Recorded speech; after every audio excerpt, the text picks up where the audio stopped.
Okay, I'm gonna try to speak louder. So it's my first talk. You'll see me crash at some point. I'll just have to reboot and we'll see. So make XMPP sprint again. It started with an idea that a few people in the community, in the XMPP community, had. Because I felt, and other people also felt, that we weren't enough visible. What was done in the open community wasn't enough visible.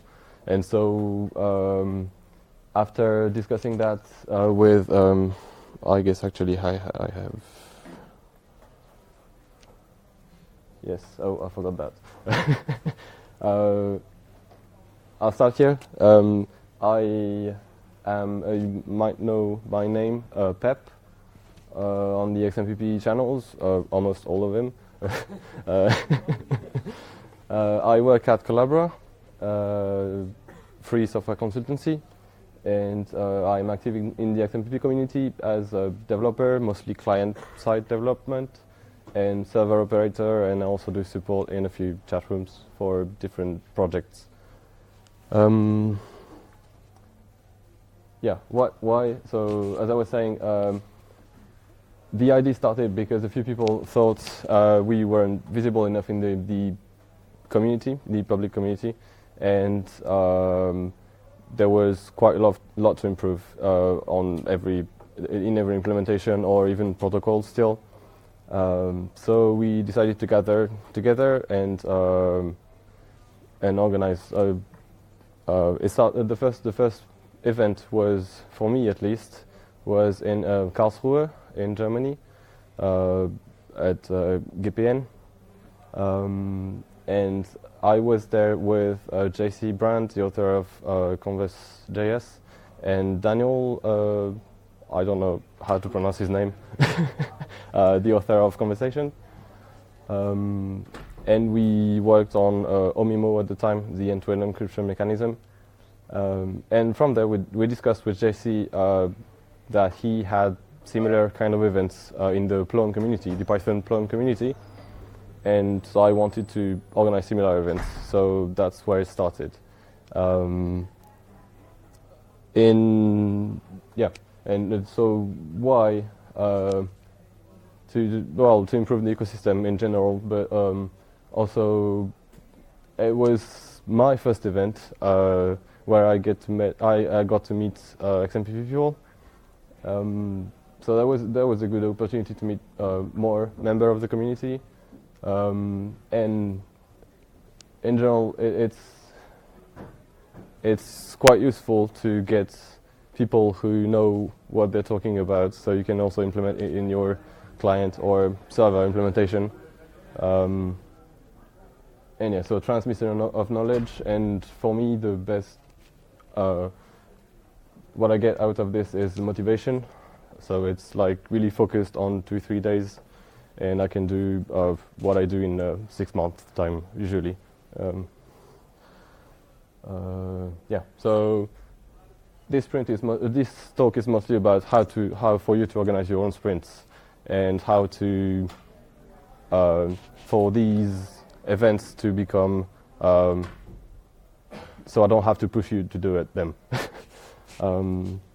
So what do you want in a sprint? You want to define what you're going to do. So what is the sprint for? Choose a topic or maybe multiple topics, depending on the number of people you have.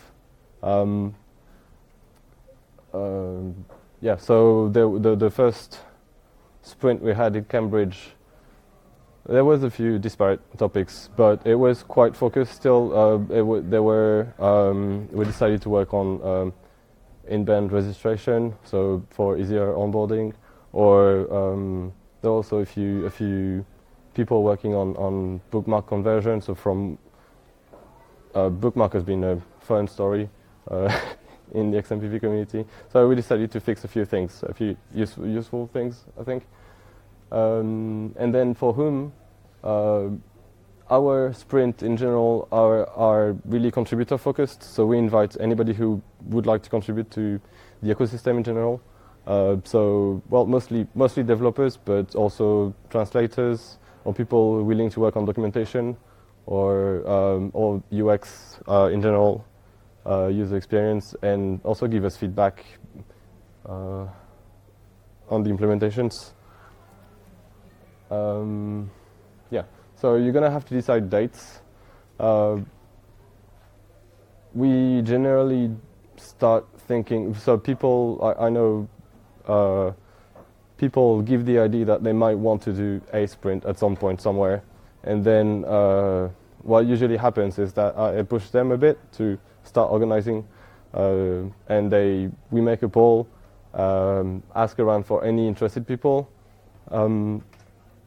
and so we decide dates, usually 1-2 months before, not too long before and not too close to the date itself, so people can organize themselves for transportation and accommodation. It's usually organized during a weekend because, well, people might have to take holidays to get to the place, and yeah, they might prefer not to do that in the middle of the week. And yeah, putting these events closer to bigger events like FOSDEM, like we had one on Wednesday.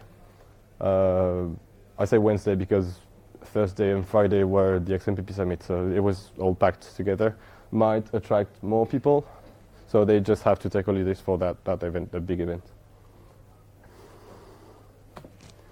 The venue, I feel the venue is the hardest thing to get. Well, depending on, for my case, it was actually quite easy. I just had to ask. Collabora sponsored the venue for the first event in Cambridge, in the UK. So we had I could use the office. They also sponsored food. But for others who don't have this opportunity, you could ask for any association around you. I know the last sprint in Brussels was in some association I don't know the name of. And the one before in Düsseldorf was in Chaosdorf, one of the CCC local branch, so hackerspaces. Or you could even do it at someone's place, or Airbnbs, or I don't know, squats, or wherever you can find a space. It doesn't have to be. I mean, it can just be a place to hang around. It doesn't have to be official or anything. It's, but yeah, I can help. I can ask people if ever you have an interest in organizing one, and we can help you find sponsors or anything. Accommodation, transportation is. This might be the hardest bit for people coming to your event. It's going to be the more costly. Not everybody can come, and that's fine. Don't force people to come to your event if it's a bit too far.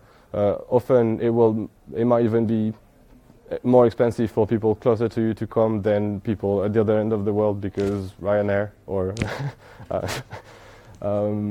So it's fine if not everybody can come.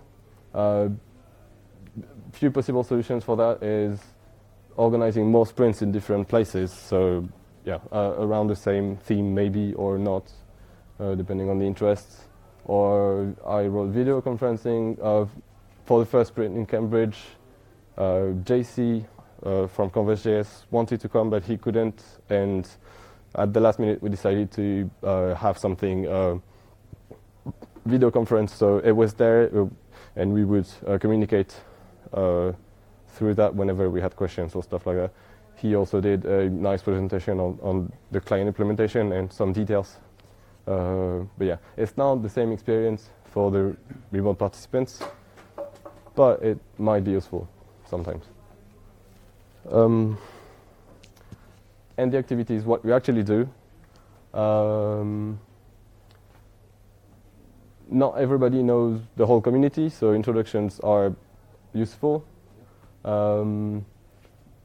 Then we have some kind of collaborative pad, so we use Etherpad or whatever you fancy to document what's happening in the event, or what, even before the event, what people want to talk about, where, when, and any useful detail.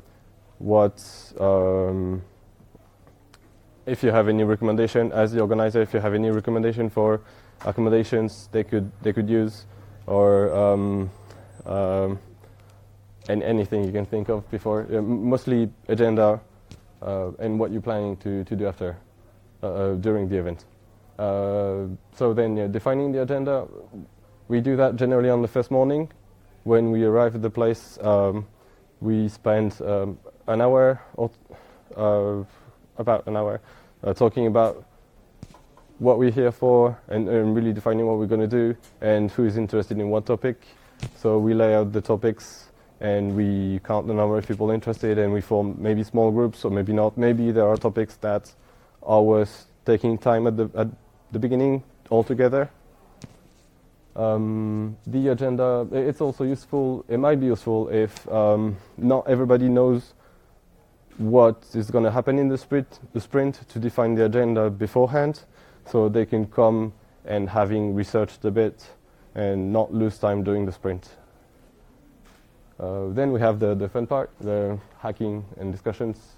So that's a big chunk of the weekend mostly. And yeah, food and drinks, it's usually done on the spot. It's not at regular hours. We will go whenever we're hungry, or a small group will go to a supermarket to bring back stuff, and often it happens on the place. We eat on the place, or at night we decide to go out and go for dinner in a restaurant somewhere. Yeah, and the last point is that's one of the most important things I think. Do a retrospective on what you've worked on, how it went, and what's left, what's the progress. It helps you to know where you are. It helps the others that might not have been working with you, and it helps the community in general to know what happened and how they can help you maybe. Then writing about it is also a pretty important point. Once you have all the data you've put in that pad, you can write about it. It will help promote the event and the technology in general, or promote your project maybe, or some projects. Thanks the sponsors, if you had any, and encourage future events. And encourage people organizing more events of this type. And I think that's about it. That's some links for what we've done. And so there's the first one was at GPN in Karlsruhe. It wasn't technically at that spot, it wasn't really called a sprint yet, but it was the idea. And then the one in Cambridge and the one in Düsseldorf. And there's probably more blog article coming. The one in Brussels just was this week, so I guess we'll do that soon. And that's about it.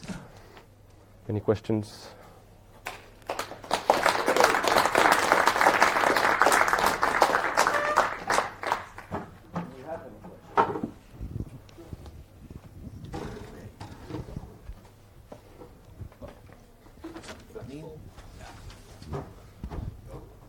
Thanks for your talk.